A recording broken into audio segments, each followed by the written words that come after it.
Երևանում կայացած միավորվելով հանուն սոցիալական արդարության թեմայով երրորդ միջազգային համաժողովը վերածվեց կառուցողական քննարկումների, արձանագրված հաջողությունների ամփոփման եւ ապագայի տեսլականների ներկայացման կարևոր հարթակ։ Աշխատանքի եւ սոցիալական հարցերի նախարար Նարեկ Մկրտչյանը ողջունելով համաժողովի մասնակիցներին նշեց, որ առանց մարդկային եղբայրության գաղափարի անհնար է հասնել սոցիալական արդարության։ Այս նպատակով մշակվել է 2025-ից 31 թվականների զբաղվածության ռազմավարական ծրագիրը, որով առանձնացվել են կարևոր թիրախային խմբեր՝ 18-ից 29 տարեկան չսովորող եւ չաշխատող երիտասարդներ, միջին տարիքի չաշխատող կանայք, սոցիալական աջակցություն ստացող աշխատունակ շահառուներ։ Փաստաթուղթը միտված է նրանց տնտեսական ակտիվացմանը, կրթությանն ու վերապատրաստմանը աշխատաշուկայում ինտեգրման միջոցով։ Մենք այսօր եւ աշխատանքի եւ զբաղվածության ոլորտում ունենք մի շարք խնդիրներ, որի համար մենք հասցեագրել ենք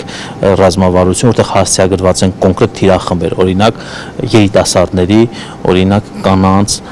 ժողովրդագրությունում ավագ սերնդի ներկայացուցիչների, որոնց կազմը բավականին մեծ է մեր բնակչության ընդհանրական կազմում, նրանց համար տնտեսական ակտիվության ծրագրեր իրականացնել, տնտեսապես ակտիվ պահելը։ Նախարարը նշեց, որ ժամանակակից միտումներին զուգընթաց Հայաստանը կիրառում է արհեստական բանականություն եւ թվային գործիքներ, որոնց միջոցով բարձրացվում է սոցիալական ծառայությունների արդյունավետությունը, խթանվում է համայնքների միավորումը, կառուցվում է արդար եւ հոգատար թվային հասարակություն։ Նարեկ Մկրտչյանն առանձնակի կարևորեց հաշմանդամություն ունեցող անձանց սոցիալական ներառմանն ու նրանց կյանքի որակի բարելավմանն ուղղված բարեփոխումները, ընդգծելով, որ այս նպատակով Հայաստանի կառավարության կողմից մշակվել է հաշմանդամություն ունեցող անձանց սոցիալական ներառման 2023-ից 27 թվականների համալիր ծրագիրը, որի նպատակն է ապահովել այդ խմբերի լիիրավ մասնակցությունը երկրի հասարակական, տնտեսական եւ մշակութային կյանքին, հաղթահարելով ներառականության խոչընդոտները։ Այստեղ բավականին անելիք ունենք, ճիշտ է, մենք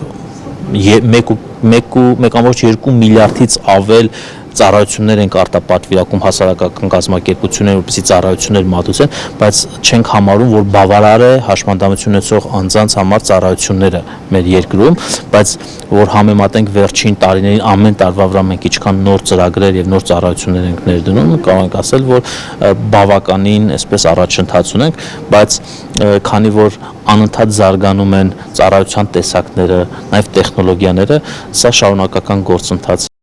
Հայաստանի նախագահ Վահագն Խաչատուրյանն էլ իր ելույթում նշեց, որ արդեն երրորդ անգամն են երկրները համախմբվում սոցիալական արդարության եւ արժանապատիվ աշխատանքի գաղափարի շուրջ։ Նա հույս հայտնեց, որ այս հանդիպումը կմեծացնի փոխադարձ ըմբռնումը, կխթանի այն քաղաքականությունների ձևավորումը, որոնք իրապես արժևորում են մարդկային կյանքը։ Վերջին տարիներին Հայաստանի Հանրապետությունում իրականացվել են համակարգային բարեփոխումներ ընդունության։ Դրանց շարքում առանձնահատուկ կարևորություն ունեն աշխատանքային օրենսգրքի բարեփոխումները, զբաղվածության ռազմավարության հաստատումը, ինչպես նաև նոր թվային գործիքների ներմուծման գործընթացը, որոնք միտված են աշխատանքի եւ զբաղվածության ոլորտը դարձնելու ավելի արդար, ճկուն եւ արձագանքող ժամանակակից պահանջներին։ Սոցիալական արդարությունը հնարավոր չէ առանց ընդգրկուն համագործակցության։ Պետությունը միայնակ չի կարող հասնել դրա իրականացմանը։ Անհրաժեշտ է սերտ համագործակցություն մասնավոր հատվածի, քաղաքական հասարակության եւ միջազգային գործընկերների հետ։ Տալ հավասար հնարավորություններ հասարակության բոլոր շերտերին, ունենալու հասանելիություն ամենատարբեր սոցիալական ծառայություններին, կրթությունից մինչև առողջապահություն։ Ահա սա է համաժողովն իր օրակարգի առանցքում պահում։ Մենք ձևավորել ենք օրենսդրական հենքեր, որոնք կաջակցեն հաշմանդամություն, մտավոր սահմանափակում ունեցող անձանց ընդգրկվել աշխատուժի կազմում։ Մենք ստեղծել ենք խրախուսական մոտիվացիոն մեխանիզմներ մեր գործատուների համար, այդ թվում ուղիղ սուբսիդիաների, հարկային արտոնությունների տեսքով։ Այն կօգնի, որ մեր գործատուները ստեղծեն համապատասխան պայմաններ ու աշխատանքի ընդունեն հաշմանդամություն ունեցող անձանց։ Կարծում եմ, այդ մեխանիզմները կարող են գործել նաև Հայաստանում։ Իդեպ խոսքը նաև ազատազրկված անձանց մասին է, որոնք պատիժը կրելուց հետո պետք է սոցիալականացվեն եւ ինտեգրվեն հասարակությունում։ Նրանց համար պետք է գործեն այնպիսի աշխատավայրեր, որտեղ կստանան համապատասխան օժանդակություն, նաև բնակարաններ, նրանց բնակապահովման մասին եւս հոգ է տանում պետությունը։ Սոցիալական արդարության խնդիր կա բոլոր երկրներում, քանի որ այն շատ կարևոր է մեզ համար, մենք բաց չենք թողնում հնարավորությունը մասնակցելու այսպիսի համաժողովների, վերհանելու խնդիրները ու կիսվելու մեր երկրների փորձով։ 90-ականներից ի վեր մենք ունենք Հարավային Օսեթիայից եւ Աբխազիայի տեղահանված անձանց իրավունքների լիարժեք իրացման խնդիր։ Այս համատեքստում մենք ցանկանում ենք փորձի փոխանակում իրականացնել հայ գործընկերների հետ։